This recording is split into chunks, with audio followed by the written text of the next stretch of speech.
وما علينا إلا البلاغ المبين.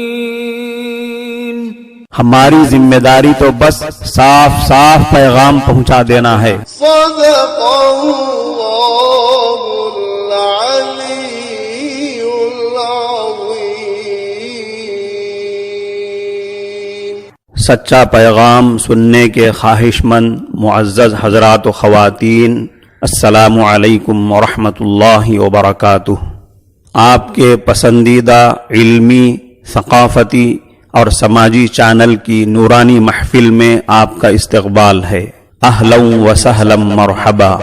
قابل صد احترام مستمعات و مستمعین کرام، کسی نے مفتی طارق مسعود صاحب سے فجر کی نماز کے لیے اٹھنے کا طریقہ معلوم کیا تو انہوں نے جو جواب دیا ہے اور اس کا جو طریقہ بتلایا ہے، آج کے سچا پیغام کی مجلس میں اس کو سماعت فرمائیں. مفتی طارق مسعود. فجر کی پابندی کیسے کریں؟ فجر کی نماز نیند کی وجہ سے قضا ہو جاتی ہے. ذہن میں خیال آتا ہے کہ ابھی سو جاتا ہوں، بعد میں اس کی قضا کر لوں گا. اس کی تھوڑی وضاحت فرما دیں. محمد اظہر انڈیا سے. محمد اظہر بھائی، مسئلہ یہ ہے کہ اسلام میں نا شرک کے بعد نماز قضا کرنے سے بڑا گناہ نہیں ہے، کسی قیمت پہ معاف نہیں ہے نماز. تو آپ سو جائیں یا کچھ بھی کر لیں، آپ کو نماز پڑھنی پڑے گی، ورنہ آخرت میں اس کا بڑا سخت حساب دینا پڑے گا آپ کو. اور فجر کی نماز کی ویلیو اس لیے بھی زیادہ ہے کہ اس میں وہ اس کے ثواب اس لیے زیادہ ہے کہ اس کو پڑھنا مشکل ہے. تو دو کام میں آپ کو بتاتا ہوں، وہ اگر کر لیں تو انشاءاللہ آپ سے پابندی ہو جائے گی. نمبر ایک، صبح اٹھنے کے لیے آپ ایک الارم والی گھڑی لیں جس کے الارم کی آواز بہت تیز ہو، اور وہ آپ جہاں سوتے ہیں نا اس جگہ سے دور رکھیں، کہیں دور الماری پہ رکھیں، تاکہ جب وہ بجے تو اتنی زور سے بجے کہ آپ کے 14 طبق روشن ہو جائیں اور محلے والے آپ کو بولیں کہ بھائی جا کے اس کو بند کرو.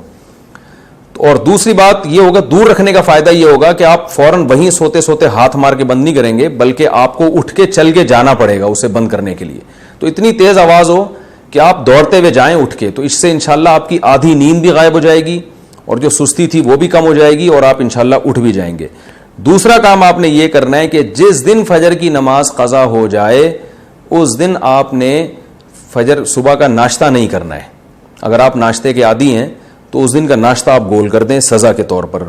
تو یہ بھی ہے. اور اگر آپ ویسے ہی ناشتے کے عادی ہیں، ناشتہ کرنے کا آپ کا معمول نہیں ہے، تو پھر آپ اس دن لنچ غائب کر دیں، بولے آج کھانا نہیں کھاؤں گا میں. تو کچھ سزا دیں اپنے آپ کو. معزز سامعین کرام، مفتی طارق مسعود صاحب نے صبح سویرے اٹھنے کا یا فجر کے لیے اٹھنے کا جو نسخہ بتلایا ہے، جو ترکیب بتلائی ہے، اس کو 5واں نمبر دیا جا سکتا ہے.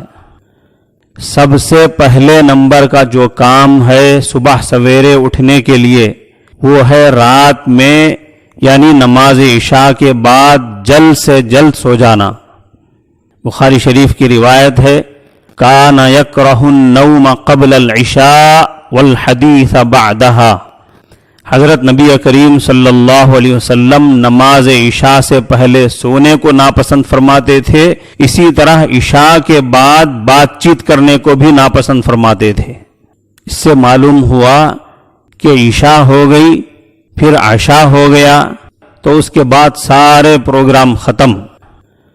عربی میں رات کے کھانے کو عشاء کہتے ہیں، یعنی نماز عشاء ہو گئی، اس کے بعد کھانا ہو گیا تو اس کے بعد سارے پروگرام ختم. اب اس کے بعد سونے کی تیاری کرنی چاہیے. رات میں جلدی سونے سے نیند بھی جلدی پوری ہو جاتی ہے اور صبح میں جلدی اٹھنے میں سہولت ہوتی ہے. آج کل اکثر لوگوں کو آدھی رات تک جاگتے رہنے اور بہت دیر سے سونے کی بہت بری عادت پڑ گئی ہے، جس کی وجہ سے صبح دیر سے اٹھتے ہیں، نماز بھی قضا ہوتی ہے اور دوسرے ضروری کام بھی نہیں ہو پاتے. دوپہر میں قیلولہ کا اہتمام کرنا بھی صبح سویرے اٹھنے میں مددگار بنتا ہے. قیلولہ کا مطلب ہے دوپہر کے کھانے کے بعد تھوڑی دیر کے لیے آرام کرنا. یہ دوسرے نمبر کی چیز ہے صبح سویرے اٹھنے میں مددگار بننے والی. تیسری چیز ہے رات میں سوتے وقت تھوڑی دیر کے لیے تلاوت قرآن کرنا. تسبیح فاطمہ اور دوسرے ذکر و اذکار۔